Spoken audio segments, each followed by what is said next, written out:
আসসালামু আলাইকুম, মোহসেনা শাওন আপনাদের সবাইকে আমন্ত্রণ জানাচ্ছি এনটিভি সন্ধ্যার খবরে। ক্রাউন সিমেন্ট শিরোনাম দেখছিলেন, এবার পুরো খবর। বিএনপির ৩১ দফা বাস্তবায়ন করতে হলে দল পুনর্গঠন করা জরুরি বলে জানিয়েছেন বিএনপির ভারপ্রাপ্ত চেয়ারম্যান তারেক রহমান। আজ দলের চেয়ারপারসনের গুলশান কার্যালয়ে সদস্য নবায়ন কর্মসূচির উদ্বোধনকালে তিনি একথা জানান। অনুষ্ঠানে ভার্চুয়ালি যুক্ত হয়ে ভারপ্রাপ্ত চেয়ারম্যান বলেন, দল পুনর্গঠন না করা গেলে দেশ পুনর্গঠন করা সম্ভব নয়। ইমরুল আহসানের রিপোর্ট। সোমবার থেকে সদস্যপদ নবায়ন শুরু করেছে বিএনপি। নিজের সদস্যপদ নবায়নের মধ্য দিয়ে এই কার্যক্রমের উদ্বোধন করেন বিএনপির ভারপ্রাপ্ত চেয়ারম্যান তারেক রহমান। ২০ টাকা চাঁদা দিয়ে তিনি প্রাথমিক সদস্যপদ নবায়ন করেন। এ সময় তারেক রহমান বলেন, অন্য সব সেক্টরের মতো ফ্যাসিবাদী শাসনে নিষ্পেষিত হয়েছে বিরোধী রাজনৈতিক কর্মীরাও। সদস্যপদ নবায়ন কার্যক্রম দলকে পুনর্গঠনের সুযোগ বলে উল্লেখ করেন তিনি। যেই মানুষগুলো এত ঝড়ের পরেও দলটিকে ধরে রেখেছে, যেই মানুষগুলো দলকে নিয়ে গিয়েছে সাধারণ মানুষের কাছে, যেই নেতাকর্মীগুলো, যেই কর্মীগুলো নিয়ে গেছেন মানুষের কাছে, মানুষের মধ্যে ধরে রেখেছে দলগুলোকে, যেই মানুষগুলোর কারণে আজ আমরা আমাদের অবস্থান থেকে আমাদের কথাগুলো বলতে পারছি, সেই মানুষগুলোকে আবার আমরা একত্রিত করতে চাই, ঐক্যবদ্ধ করতে চাই। এবং সেই জন্যই আজকে আমাদের এই নবায়ন, যেই প্রতিষ্ঠানটির সাথে আমরা এত কিছুর পরেও আছি, সেই প্রতিষ্ঠানটিতে যখন আমরা আবার নবায়ন করছি, এটি একটি আনন্দের বিষয়। এবং এই আনন্দ আমরা সমগ্র বাংলাদেশে বিএনপির লক্ষ কোটি নেতাকর্মীর মধ্যে ছড়িয়ে দিতে চাই। যে দেশপ্রেম নিয়ে আমরা স্বৈরাচারের বিরুদ্ধে গুম খুনের পরেও, শত অত্যাচার নির্যাতনের পরেও আমরা দমে যাইনি। আমরা আমাদের দলের হাজারো লক্ষ নেতাকর্মীকে নিয়ে আমরা স্বৈরাচার মুক্তি আন্দোলনে ঝাঁপিয়ে পড়েছিলাম। ঠিক একইভাবে আসুন আজ আমরা আবার দলকে পুনর্গঠিত করার জন্য আসুন আমরা আমাদের কাজ শুরু করি আজকে থেকে। বিএনপি ঘোষিত ৩১ দফা সংস্কার প্রস্তাবনা বাস্তবায়নে দল পুনর্গঠন জরুরি বলে মন্তব্য করেন তারেক রহমান।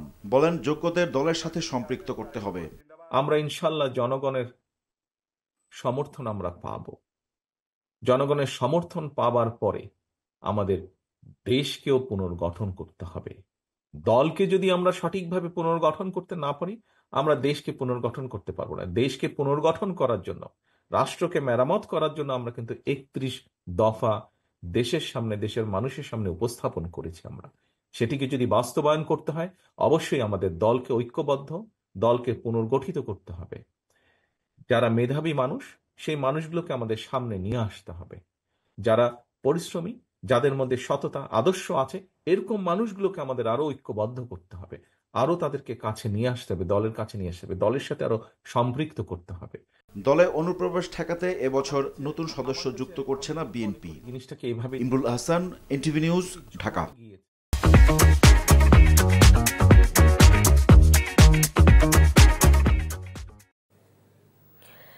শিক্ষার্থীদের আন্দোলনের মুখে মুক্তিযোদ্ধার সন্তান কোটায় মেডিকেল ও ডেন্টাল কলেজের ভর্তি পরীক্ষায় উত্তীর্ণ ১৯৩ জনের ফলাফল স্থগিত করেছে স্বাস্থ্য শিক্ষা অধিদপ্তর।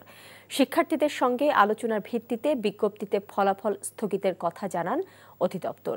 এর আগে কোটার ফলাফল বাতিলের দাবিতে কেন্দ্রীয় শহীদ মিনার থেকে ২৪ ঘণ্টার আলটিমেটাম দেয় শিক্ষার্থীরা। নূর হোসেনের রিপোর্ট।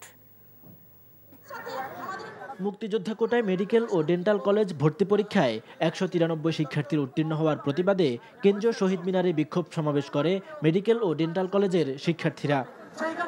এ সময় শিক্ষার্থীরা বলেন, কোটা সংস্কার আন্দোলনের পরও ভর্তি পরীক্ষায় কোটা থাকা অযৌক্তিক। কোটায় সুযোগ পেয়ে অযোগ্য চিকিৎসক তৈরি হলে তা চিকিৎসা ব্যবস্থার ক্ষতি করবে বলেও জানান তারা। ৭১-৭২ ঢাকা মেডিকেলে চান্স হয়েছে, যেখানে 84.5 কাট মার্কস, এত ডিফারেন্সে তো আসলে আমাদের মেনে নেওয়ার মতো না। এমনকি পাস মার্ক না পেয়েও দিনাজপুর মেডিকেলে চান্স হয়েছে, 41 থেকে 42 পেয়ে ফরিদপুর মেডিকেলের মতো মেডিকেলে চান্স হয়েছে, এটা আসলে কখনো গ্রহণযোগ্য না। আমরা যেখানে অযোগ্য শিক্ষার্থীদের নিয়ে বেছে নিব, তারা যখন একজন আমার বা আপনার বা আত্মীয় স্বজনদের চিকিৎসায় নিয়োজিত হবে, কোনো ভুল চিকিৎসা দিবে, তখন কাদের দোষ হবে? পুরো ডাক্তার প্রফেশনের দোষ হবে। কোটার এই ফলাফল বাতিলে একদিনের আলটিমেটামও দেয় আন্দোলনকারী শিক্ষার্থীরা। আজকে আমরা এখান থেকে স্বাস্থ্য শিক্ষা অধিদপ্তরে দাবি জানাতে চাই, আজকের মধ্যে গতকালকে প্রকাশিত মেডিকেল ভর্তি পরীক্ষার ফলাফল বাতিল করতে হবে এবং পুনর্প্রকাশ করতে হবে। যদি এই ফলাফল পুনর্প্রকাশ না করেন আজকে রাতে আমরা মিডিয়ার ভাইদের সামনে প্রেস ব্রিফিং করব এবং কালকে থেকে কঠোর কর্মসূচি চলমান থাকবে। পরে এ নিয়ে স্বাস্থ্য শিক্ষা অধিদপ্তরে স্মারকলিপি দেয় শিক্ষার্থীদের প্রতিনিধি দল।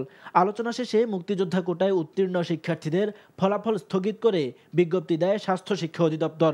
যাচাই বাছাই করে দ্রুত তাদের ব্যাপারে সিদ্ধান্ত নেওয়া হবে বলেও জানানো হয়। নূর হোসেন, এনটিভি নিউজ, ঢাকা।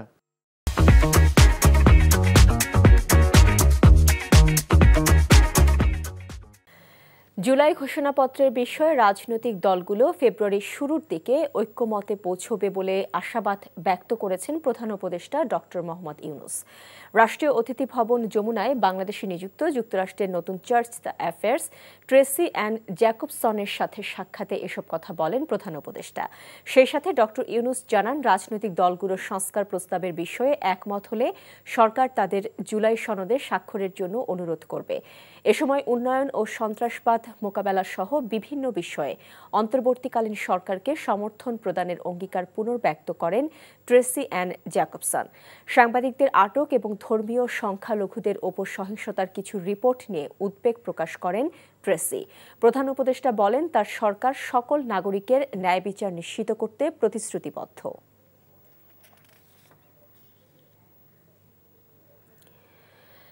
বিপ্লবের মাধ্যমে ভোটের অধিকার প্রতিষ্ঠার সুযোগ এসেছে জানিয়ে প্রধান নির্বাচন কমিশনার এএমএম নাসির উদ্দিন বলেছেন, সবার সহযোগিতায় ভোট না দিতে পারার আক্ষেপ ঘোচাতে চায় নির্বাচন কমিশন।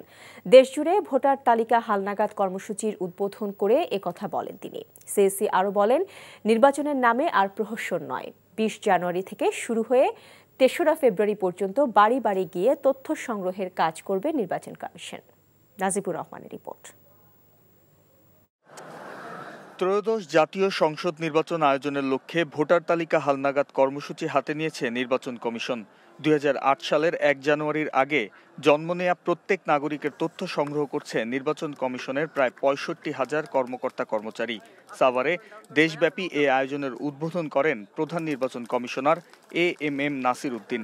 এ সময় নতুনভাবে ভোটার তালিকায় যুক্ত হতে পারায় উচ্ছ্বাস প্রকাশ করেন অনেকে। ভোটার হতে পারবো, তো তাছাড়া আমি আমার এনআইডি কার্ডটাও পাবো, আমার যে পরিচয়টা সেটা জাতীয়ভাবে সংরক্ষিত থাকবে, সেটা আমার খুব ভালো লাগছে। তাছাড়া যে এরপর যে আমি আমার জনপ্রতিনিধি নির্বাচন করবো, তিনি আমাদের সেবায় কাজ করতে পারবেন, আমার পছন্দ মতো জনপ্রতিনিধি নির্বাচন করবো, তিনি যেন কোনো অন্যায় বা দুর্নীতি না করেন। একটি সুষ্ঠু নির্বাচন দেখতে চাই, যেখানে কোনো ঝামেলা থাকবে না, কোনো করাপশন বা এরকম কিছু থাকবে না, এরকম একটা নির্বাচন প্রত্যাশা করছি। এর আগে এক মতবিনিময় সভায় নির্বাচন কমিশনাররা বলেন, নির্ভুল ভোটার তালিকা প্রণয়নের মাধ্যমে ভোটাধিকার ফিরিয়ে দিতে প্রতিশ্রুতিবদ্ধ নির্বাচন কমিশন। আর্লি 30s, 33, 34 থেকে শুরু করে নিচে এরা ভোটের স্বাদই পায় নাই এবং তারা ভোটের জন্য মুখিয়ে আছে। এবার ইনশাআল্লাহ আমরা প্রতিজ্ঞাবদ্ধ, আমাদের সন্তানদের প্রত্যাশা আমরা পূরণ করব। সবাই যেন ভোট দিতে পারেন। শাসক নয়, জনগণের সেবক নির্ধারণের অধিকার, যা আমরা দীর্ঘদিন হারিয়ে ফেলেছিলাম, আর সারা বছর ব্যাপী আমাদের সেই প্রচেষ্টায় চলবে।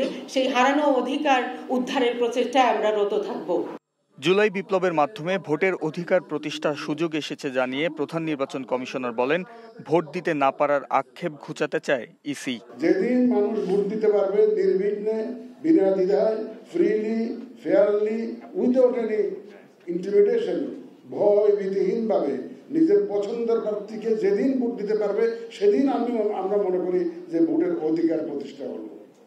আমরা সেই প্রতিষ্ঠা সংগ্রাম নিয়েছি এবং আপনাদের সবাইকে সাথে নিয়ে এই কাজটা আমাদের করতে হবে। আপনার অধিকার যাতে কেউ এনক্রোচ করতে না পারে, ভোটের দিন যাতে কেউ আপনার অধিকার হরণ করতে না পারে, কেউ যাতে ভোট কেন্দ্র দখল করতে না পারে, ভোটের বাক্স কেড়ে নিতে না পারে, আপনাকে অযাচিতভাবে ইনফ্লুয়েন্স করতে না পারে ভোটারদেরকে, সেই জনপ্রতিরোধ গড়ে তুলতে হবে আমাদের। 3 ফেব্রুয়ারি পর্যন্ত নতুন ভোটার সংগ্রহের পর নিবন্ধন কেন্দ্রে বায়োমেট্রিক নিবন্ধন 5 ফেব্রুয়ারি থেকে শুরু হয়ে চলবে 11 এপ্রিল পর্যন্ত। Najibur Rahman, NTV news, Savar, Dhaka. পতিত ফ্যাসিবাদী সরকার শুধু জনগণ নয়, গণমাধ্যমের ওপর তাণ্ডব চালিয়েছে বলে মন্তব্য করেছেন জামায়াত ইসলামীর আমির ডাক্তার শফিকুর রহমান। রাজধানীর মগবাজারে দৈনিক সংগ্রাম পত্রিকার 50তম বর্ষপূর্তিতে আলোচনা সভায় তিনি এ মন্তব্য করেন। গণমাধ্যম যথাযথভাবে দায়িত্ব পালন করলে ফ্যাসিবাদ চেপে বসত না বলেও মন্তব্য করেন। জামাত আমির বলেন, সংবাদ পরিবেশনের ক্ষেত্রে যে প্রতিবন্ধকতা ছিল তা এখনো কিছুটা লক্ষ্য করা যাচ্ছে। প্রত্যাশা করেন অন্যায়ের প্রতিবাদী কণ্ঠস্বর হয়ে ভবিষ্যতেও লেখনীর মাধ্যমে গুরুত্বপূর্ণ ভূমিকা রাখবে দৈনিক সংগ্রাম। সৎ সাংবাদিকতার জন্য লড়াই করলে ভবিষ্যৎ প্রজন্ম মূল্যায়ন করবে বলেও মন্তব্য করেন। এ সময় বিভিন্ন রাজনৈতিক, সামাজিক, সাংস্কৃতিক, ব্যবসায়ী ও পেশাজীবী সংগঠন প্রতিষ্ঠা বার্ষিকীতে শুভেচ্ছা জানায়। জাতির উপর যেমন তাণ্ডব তারা চালিয়েছিল, এই সংবাদ জগতের উপর দিয়েও তাণ্ডব চালিয়েছিল। একজন প্রথিতযশা সাংবাদিক বলে গেছেন, সেই সময় অনেকেই সত্যকে সত্য হিসাবে তুলে না ধরে ফেসিবাদের সাথে আপোষ করেছিল। সত্য মেনে নেওয়ার মাঝেই সৌন্দর্য, এটাই সঠিক। যদি জাতির দর্পণ হিসাবে সংবাদপত্র এবং বিভাগ হিসাবে সাংবাদিকরা ভূমিকা পালন করতেন, ফেসিবাদী শাসন এইভাবে জাতির উপর জেঁকে বসতে পারত না।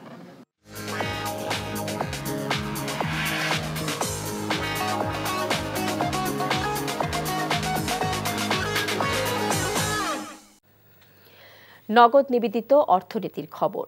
নতুন বছরেও ভোজ্য তেলের বাজারে অস্থিরতা যেন কাটছেই না। সরকার 2 দফায় শুল্ক কর কমালেও তার সুফল পাচ্ছে না ভোক্তারা। হাতে গোনা কয়েকটি প্রতিষ্ঠান ভোজ্য তেল বাজারজাত করায় বাজারে সরবরাহের ঘাটতি দেখা দিয়েছে। ফলে বেশি দামে সয়াবিন কিনতে হচ্ছে বলে অভিযোগ বিক্রেতাদের। আরাফাত ইসলামের রিপোর্ট। গত বছরের নভেম্বর থেকে অস্থির হয়ে ওঠে দেশের ভোজ্য তেলের বাজার। সরবরাহ কমিয়ে সেই সময় বাজারে কৃত্রিম সংকট তৈরি করা হয়। পরবর্তীতে ব্যবসায়ীদের দাবির প্রেক্ষিতে গত 9 ডিসেম্বর লিটারে 8 টাকা দাম বাড়ানো হয়। এরপর পরিস্থিতি কিছুটা স্বাভাবিক হলেও নতুন বছরের শুরু থেকে ফের সয়াবিন তেলের সরবরাহ কমিয়ে দেয় বিপণনকারী প্রতিষ্ঠানগুলো। 20 কার্টন চাইলে 5 কার্টন পাইবেন। 5 কার্টন দিলে আমার চাহিদা যদি থাকে 50 কার্টন, আমার 5 কার্টন তো 10 মিনিটে বিক্রি হয়ে যায়। পরবর্তীতে নাই থাকে আর কি। 2 কার্টন চাইছিলাম, উনি আমাকে 1 কার্টন তেল দিয়েছে। চাহিদা অনুযায়ী যদি আমরা তেল পাইতাম তাহলে কাস্টমার তাদের চাহিদা অনুযায়ী আমরা দিতে পারতাম। এরপর 16 ডিসেম্বর ভোজ্য তেলের দাম সহনীয় রাখতে নতুন বছরের 31 মার্চ পর্যন্ত আমদানিতে শুল্ক, রেগুলেটরি ডিউটি ও অগ্রিম আয়কর শতভাগ অব্যাহতি দেয় সরকার। পাশাপাশি ভ্যাট 15 থেকে কমিয়ে 5% করা হয়। তবুও বাজারে বোতলজাত সয়াবিন তেলের সংকট কাটেনি। সরকার বলছে অ্যাভেলেবেল তেল আছে, কিন্তু কোম্পানি তেল দিতেছে না। 1 মাস হয় না তেলের দাম বাড়াইলো। এটা একটা কোম্পানি, একটা সিন্ডিকেট। গায়ের রেট 850 টাকা, আমরা কিনতেছি 850 টাকায়, তাহলে আমি কত বিক্রি করব? ডিলার তো 850 টাকা বিক্রি করার কথা না, সে 835 টাকা বিক্রি করার কথা। আমি তেলের জন্য 5 টাকা দিলে 4 টাকা তেল দিলে 1 টাকার মনে কোনো অন্য মাল দিবে, এটা স্বাভাবিক, দিয়ে দেয়। এখন আমি মনে করি এই মালটা তো আমার তো ড্যামেজ দিয়ে বিক্রি করতে হয়। বাজার ঘুরে দেখা গেছে বোতলজাত 5 লিটারের তেল কিছুটা সরবরাহ থাকলেও 1 ও 2 লিটারের বোতলজাত তেল পাওয়া যাচ্ছে না। সরকারের বেঁধে দেয়া দামের চেয়ে অতিরিক্ত মূল্যে ডিলারের কাছ থেকে তেল কেনায় বাধ্য হয়েই ক্রেতাদের কাছে বেশি দামে তেল বিক্রি করতে হচ্ছে বলে জানান খুচরা বিক্রেতারা। এই তেলটা ওরা আমাদের কাছ থেকে 820 টাকা নেওয়ার কথা, এখন ক্রাইসিসের দোয়াই দেখায়া ওরা 850 করে হাতায় নিচ্ছে। তাহলে মাঝখান দিয়ে ভোগান্তি হচ্ছে কারা? যারা ক্রেতা, যারা বিক্রেতা, তাদের দুইজনের পক্ষে ঝগড়া বিবাদ হচ্ছে। তাহলে এখন আমরা কি নিরুপায় বলেন? আমাদেরও তো সংসার আছে, দোকান ভাড়া আছে, ঘর আছে। বিক্রেতাদের আশঙ্কা, রমজানের আগে আরেক দফা ভোজ্য তেলের দাম বাড়ানোর জন্যই ব্যবসায়ীরা কারসাজি করে ফের কৃত্রিম সংকট তৈরি করেছেন। Arafat Islam, NTV news, Dhaka. Ispahani premium tea খেলার খবর। হামজা চৌধুরীর মতো বিশ্বমানের খেলোয়াড়ের কোচ হতে মুখিয়ে আছেন বাংলাদেশ জাতীয় দলের কোচ হ্যাভিয়ার ক্যাব্রেরা। ক্লাব ফুটবলের ব্যস্ততা শেষে হামজা দলের সঙ্গে স্বল্প সময়ের মধ্যেই মানিয়ে নিতে পারবে বলে আশা স্প্যানিশ কোচের। রিপোর্ট কুশল ইয়াসিরের। 25 মার্চ এশিয়ান কাপের বাছাই পর্বে শক্তিশালী ভারতের মুখোমুখি হবে বাংলাদেশ। এই ম্যাচ দিয়ে জাতীয় দলে অভিষেক হচ্ছে ইংল্যান্ডের বয়সভিত্তিক দল ও লেস্টার সিটির হয়ে খেলা হামজা চৌধুরীর। এই প্রবাসী বাংলাদেশির অভিজ্ঞতা দলের সঙ্গে দ্রুতই মানিয়ে নিতে কাজে আসবে বলে আশাবাদী ক্যাবরেরা।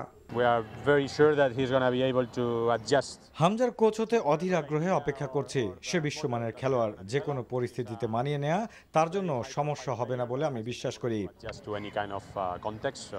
এদিকে ভারত ম্যাচের সম্ভাব্য ভেন্যু শিলং।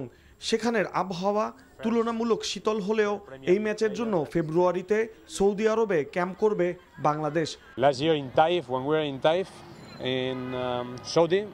তাইফের গড় তাপমাত্রা 10 ডিগ্রি সেলসিয়াস, তাই তাপমাত্রা নিয়ে খেলোয়াড়দের জন্য সমস্যা হওয়ার কথা নয়। আশা করি শিলংয়ের মতো পাহাড়ে ঘেরা অঞ্চলে আমরা প্রস্তুতি নিতে পারবো। নতুন চুক্তির পর ভারতের বিপক্ষে এটাই ক্যাবরেরার প্রথম ম্যাচ। সেটাকে স্মরণীয় করে রাখতে চান বাংলাদেশের কোচ। কুশল ইয়াসির, এনটিভি নিউজ, ঢাকা। এই ছিল সন্ধ্যার খবরে। এই খবরের ভিডিও সহ আপডেট জানতে ভিজিট করুন এনটিভি অনলাইন www.ntvpt.com।